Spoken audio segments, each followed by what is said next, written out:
అంటుంది అంటుంది అట్నే మా పాప పెద్ద పాప వచ్చింది ఊరి నుండి మాట్లాడుకుంటా అందరు నాకు ఇగో నాకు అంతా ఎల్లో కలర్ కనబడుతుంది, నాకు అంత ఎట్లనో అవుతుంది అమ్మ అన్నది. ఎల్లో కలర్ కనబడుతుంది అంటే ఏంటి పరిస్థితి, ఎందుకు ఇట్లా అవుతుంది, ముఖం అంతా ఇట్లా ఉబకాయించి ఉన్నట్టున్నది. మళ్ళీ ఏంది ప్రభా ఏంది పరిస్థితి అని అయ్యా కూడా నేను ఏం ఫోన్ చేయలేదు, బిజీగా ఉంటాడు కదా అని చేయలేదు. ఊళ్ళో మా తమ్మినికి ఫోన్ చేసిన, సుభాష్ ఇట్లా అంటుందిరా అని నేను అన్నా.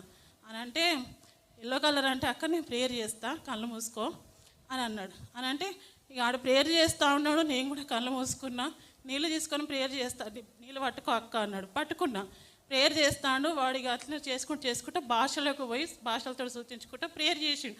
ఆడు భాషలతో సూచిస్తుంటే నేను కూడా పరిశుద్ధత పొందుకొని ప్రార్థన చేస్తుండగా అప్పటిదప్పుడే విడుదల వచ్చింది. మంచిగా ముఖం కూడా తేలికగా వచ్చింది.